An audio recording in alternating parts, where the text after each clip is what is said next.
চিৎকার করার সঙ্গে আমি বললাম কি হয়েছে, বললো যে মামা আগুন লাগছে। আমি কিন্তু প্যান্টটা পরে স্পঞ্জটা পরে আমি দৌড়ে গেলাম এবং গিয়ে শুনবেন জেনেভা ক্যাম্পে যে আমি ফায়ার ব্রিগেড পৌঁছার আগে আমি পৌঁছে গেছি এবং আমি বাড়ির ছাদে উঠে আমি ওখান থেকে সমস্ত জায়গায় আমি মেসেজ গুলো দিয়েছি। মানুষ অবাক হয়ে গেছে। আমি যখন উঠছিলাম তখন ওই এলাকার ডিসি সাহেব মাহবুব সাহেব সে বারবার বলে স্যার আপনি যাবেন না, স্যার আপনার সিকিউরিটি করতে আমি বললাম রাখেন আপনার সিকিউরিটি। আগুন ছড়ায় গেলে এখানে ৫,৫০০ ঘর, ২৫,০০০ মানুষ। তো আমরা সেখানে উদ্ধার কাজে অংশগ্রহণ করলাম। ফায়ার ব্রিগেড এবং পুলিশের সার্বিক সময় মানে সময় মতো তাদের হস্তক্ষেপের কারণে সমস্ত ইউনিটগুলি যাওয়ার কারণে ধ্বংসতা তেমন হয়নি। তো আমি এই কারণে বললাম যে সাহসের কেন কোথা থেকে আসে। তো আমি তো মন্ত্রী, আমি কেন ফায়ার ব্রিগেডের গাড়ির উপর চড়ে ছাদে উঠে সেখান থেকে আবার বাড়ির ছাদে কেন যাব? আমি তো দূরে বসেই এগুলো মনোনয়ন করতে পারতাম। তো আমাদের সাহসটা আসলে ওখান থেকে দীর্ঘদিন পরে দেশে গণতন্ত্র আসছে, যে কোনো একটা ঘটনার পরিপ্রেক্ষিতে গণতন্ত্র সাংবিধানিক ধারাবাহিকতা নষ্ট হয়ে যাবে বা ধ্বংস হয়ে যাবে, দেশ একটি অনিশ্চয়তার দিকে যাবে, এই বিষয়গুলি মাথায় রেখে আসলে সেদিনের দোষর আজকে আর হয়তো আমি করতে পারবো না। আজকে যদি আমাকে প্রধানমন্ত্রী মাননীয় প্রধানমন্ত্রী বা আমাকে সিদ্ধান্ত দেয়, এটা আমার পক্ষে আর যাওয়া সম্ভব হবে না হয়তো। তো যাই হোক, আমি যে বিষয়টি ঘটনা প্রভাব বলছিলাম, আমরা এই জায়গাটায় একটা পর্যায়ে ওরা আলোচনার একটা পর্যায়ে ওরা বললো যে যখন আলোচনা হচ্ছিল যেটা দিয়ে দিও ওখানে কোনো ব্যাজ নাই, সব মনে হচ্ছে আমাদের কাছে এক, আর চেহারা বুঝেও বোঝা যাচ্ছে না যে এটা দিয়ে দিবা এটা অফিসার। আমরা খুঁজছিলাম যে এর ভিতর ক্যাপ্টেনকে একটা কমান্ডার খুঁজছিলাম, কিন্তু কমান্ডার পাই না। দেখি যে একটু বয়স্ক লোক যেগুলো সেগুলো একটু দূরে সরে থাকে, আর এই ইয়ং গুলি যা ইচ্ছে তাই করতেছে, ফায়ার করতেছে, চিৎকার করতেছে, সাউন্ড করতেছে।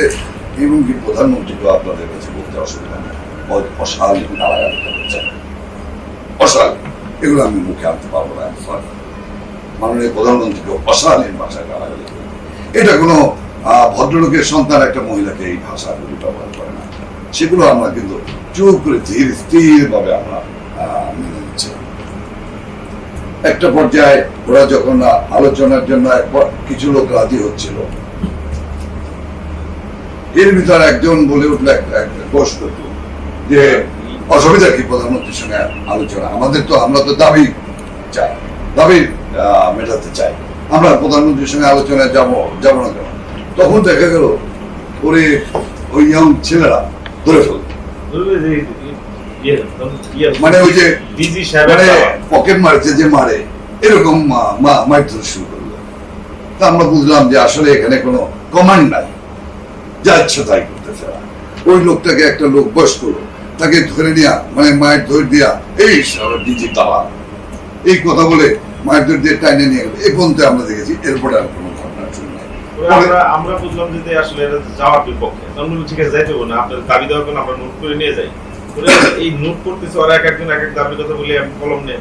তখন আসলে ওই যে ডিজির দালালের কথা যে বলছে, ওই কথা বলার পরে পিছন থেকে একজনে পুরা ম্যাগজিন শব্দ হ্রাস পায় মারতে।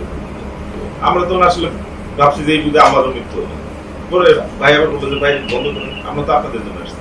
পরে আমি আবার বলতে ঠিক আছে আপনি দাবি দেওয়া করুন, আপনার যখন যাবেন না দাবি দেওয়া কি আপনার করে লিখে নেবে, আমি এসে গেছে আমরা দিয়ে আসি। পরে এই দাবি দেওয়া লিখতে লিখতে আবার একটু করলাম, হওয়ার পরে তখন বুঝে যাচ্ছে আপনাদের সব ইমোশন, সব দাবি দেওয়ার থেকে আমরা প্রাইম মিনিস্টারে আপনাদের এই আবেগ গুলাকে ওইভাবে বুঝাইতে পারবো। প্রাইম মিনিস্টার তো এই আপনাদের এই মেসেজ দিলেই তো আর সে দাবি দেওয়া মানবে না, আপনাদের সঙ্গে সরাসরি প্রাইম মিনিস্টার কথা বলতে চায়।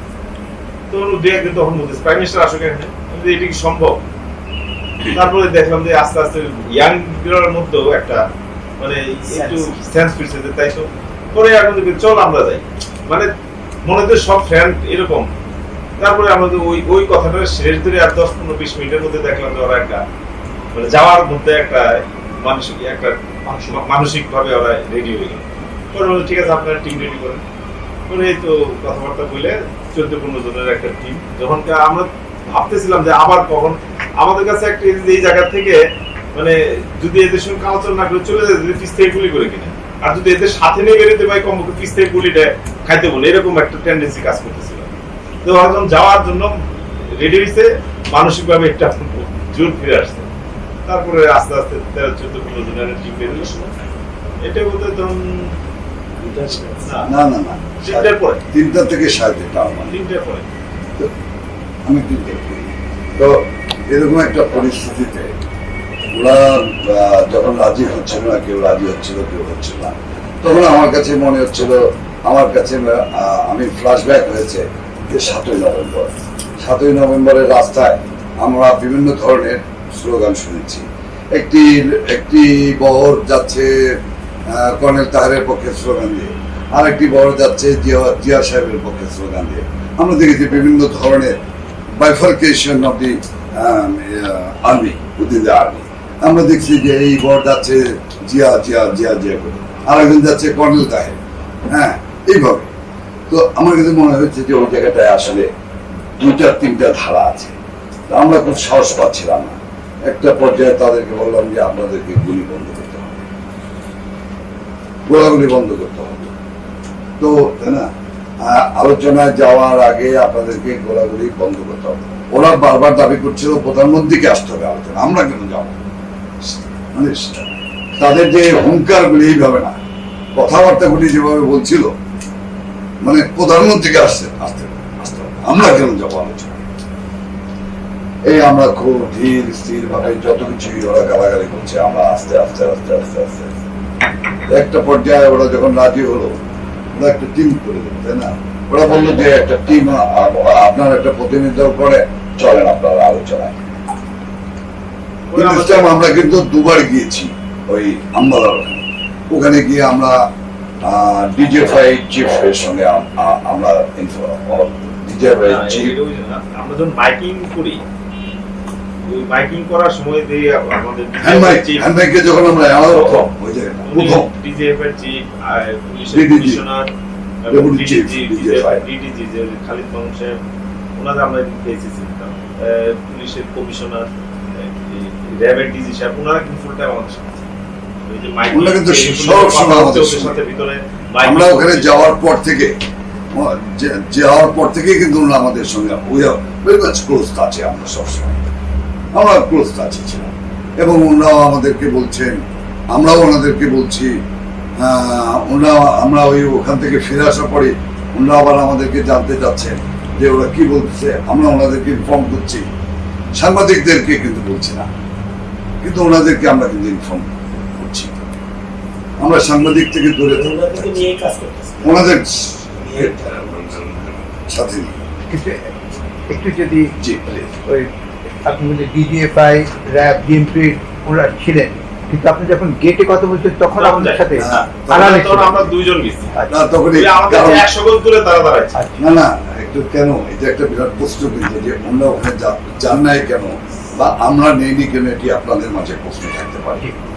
প্রথম থেকে তাদের কথা ছিল, এমনকি এই যে সাংবাদিকরা আমাদের সঙ্গে গেটের দিকে প্রথম ফার্স্ট টাইম যখন আমরা গেটের দিকে যাচ্ছিলাম, সাংবাদিকরা যাচ্ছিল, ওরা চিৎকার করে টাটা টাটা করে ফায়ার করে এই লোক নিয়ে আসবে না, সাংবাদিক পিছিয়ে আসতেছে, সাংবাদিক আসতে মানে সরি মানে ওইভাবে বলতে পারতেছি না, সাংবাদিক না আসে পিছনে সাংবাদিক আসতেছে, আমরাও তো এবং ওদের পিছনটা ছিলই হলো প্রথম থেকে সেনাবাহিনীর কেউ আসতে পারবে না।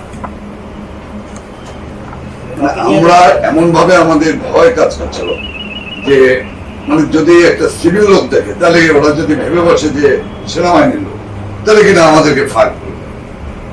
এরকম ওদের মধ্যে একটা এন্টি সেনাবাহিনী, একটা আর্মি, একটা সেন্টিমেন্ট কাজ করতেছিল। আমরা ওটাকে প্রাধান্য দিয়ে পরিস্থিতি কুল ডাউন করার জন্য আমরা ওনাদেরকে ওই জায়গাটা নিয়ে ওনারা আমাদেরকে একটা পর্যায় পর্যন্ত পৌঁছে দেওয়া, ওনারা আবার ব্যাক করেছে বা ওই ফুটপাতে ওনারা বসেছেন। অনেকবার দেখেছি যে খালিদ ওনারা বসেছে, আকবর সাহেব, ডিজি, তারপরে ডিডিজি, ডিজিএফআই, পুলিশের র্যাবের ডিডিজি কর্নেল রেজা সামথিং, ওনারা সবাই ছিলেন আমাদের সঙ্গে। তো এইভাবে আলোচনা আমাদের সঙ্গে হতে হতে একটা পর্যায়ে আমরা প্রতিনিধিত্ব করা রাজি হলো। উনি একটু পানি খেলেন। আমি বললাম হোয়াট, আপনি আর্মি পার্সোনাল হয়ে আপনি পানি, আপনি পুরা পানি লেখেন, দেখুন আপনি ঠিক হয়ে গেছেন, নর্মাল হয়ে গেছেন। কেন এই যে পানিও তো খাইনি এর মধ্যে। আমার এটা হলো যে ওনাকে পানিটা খাওয়ালে উনি একটু রিকভার করবে। তো পানি খাওয়ার পরে বলুন যে আমি কোথায় যাবো কি উনি তো বললো না, আচ্ছা মেজর মনির উনি বলতেছেন আচ্ছা আমি বলেন তো আমি যাবো কিভাবে, আমার কাছে তো কোনো টাকা নাই, আমাকে কি আপনারা 100টা টাকা দিতে পারবেন? মানে সরি যে আমাকে ইমোশনাল কথা বলতে হচ্ছে। আমার পকেটে টাকা ছিল, আমি বের করে ওনাকে 1000 টাকা দিলাম, নিতে চাইলেন না, আমি পকেটে ঢুকাই দিলাম। ইন দিস টাইম এমপি রহমতুল্লাহ সাহেবকে ডাকলাম, রহমতুল্লাহ ভাই এদিকে আসেন, আপনার এখানে থাকার দরকার নেই, আপনি এক্ষুনি ওনাকে নিয়ে ওনার বাড়িতে পৌঁছে দেবেন, আপনাকে গাড়ি আছে না? বলে হ্যাঁ আছে।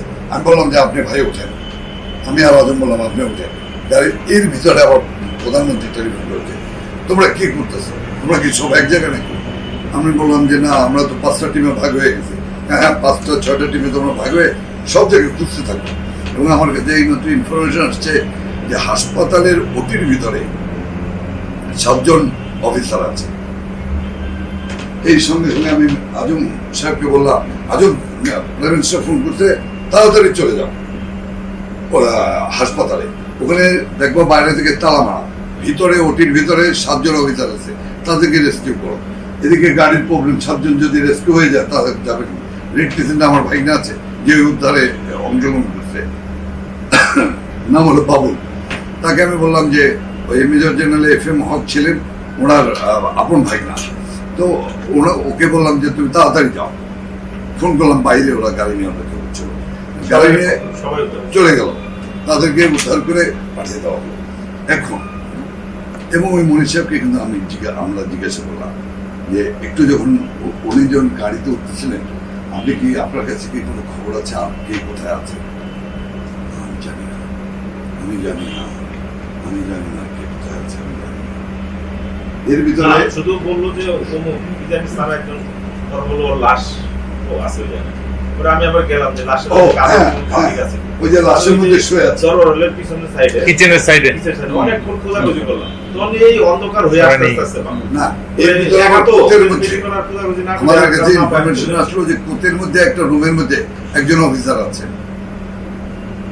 হ্যাঁ ওর ডাক্তার কি জানি না, আমাদের নোটে পাওয়া যায়। একদম কোনার কোচটা আছে না, যে সেক্টর কোচের মধ্যে একজন অফিসারে ওরে নাকি ওই বিডিআর রাই ওর সেভ করে রাখছে।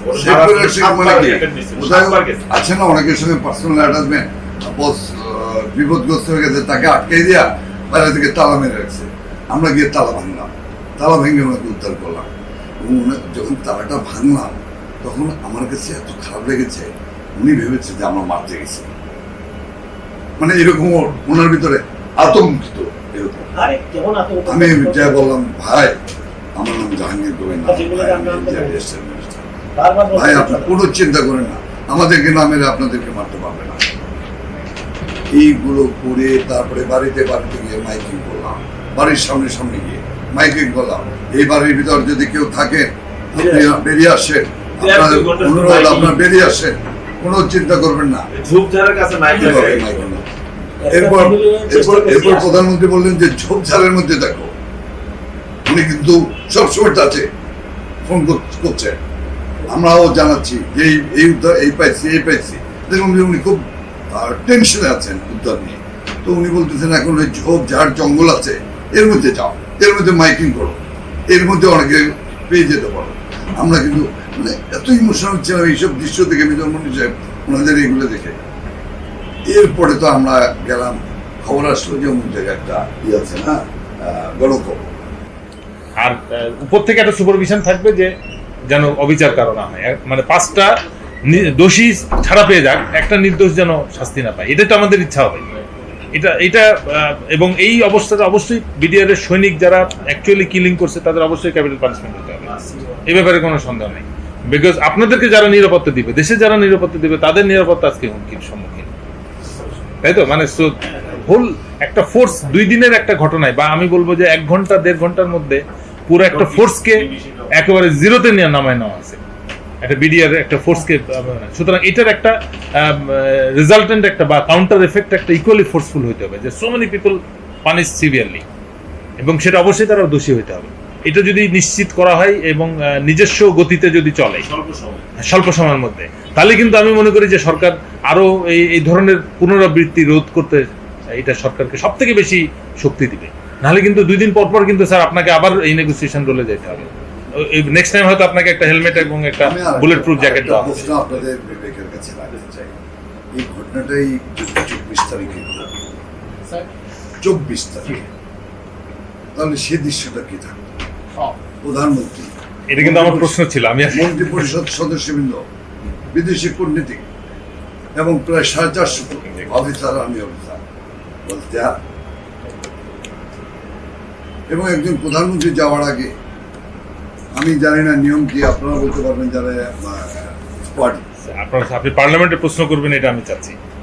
আমরা পার্লামেন্টে অনেক কথাই বলবো, আপনাদের কি তদন্ত কি নিরাপত্তা ব্যবস্থার মধ্যে আগের দিন মাননীয় প্রধানমন্ত্রী বিডিআরে ঢুকছে। 24 তারিখে যদি সিকিউরিটি ক্লিয়ার থাকে, আমরা অনেক 25 তারিখে কথা ভালো। সমস্ত স্যার আমি যেটা বলি বাস্তবে যেটা হয় পেপার ওয়ার্ক, যে সমস্ত বিডিআর আমাদের কোনো কথায় এই ইমোশনাল টাইপের, সারা দেশ একটা আবেগের পরিবার, ওনাদের পরিবার বাদ দেন, সারা দেশই তো এটা একটা আবেগ, একটা মারাত্মক একটা শোকাতুর অবস্থা। এর মধ্যে আমাদের কোনো কথা দ্বারা কেউ কোনো হার্ট বা আমাদের কথার দ্বারা আরেক বাহিনী, আরেকটা ডিসিপ্লিন ফোর্স তারা কোনো হার্ট আমরা চাচ্ছি না। স্যার আমার না হার্টের ব্যাপার না, আমি কিন্তু সরকারের নিরাপত্তা, প্রধানমন্ত্রীর নিরাপত্তা মানে কিন্তু সরকারের ইমেজ এবং সরকারের নিরাপত্তা।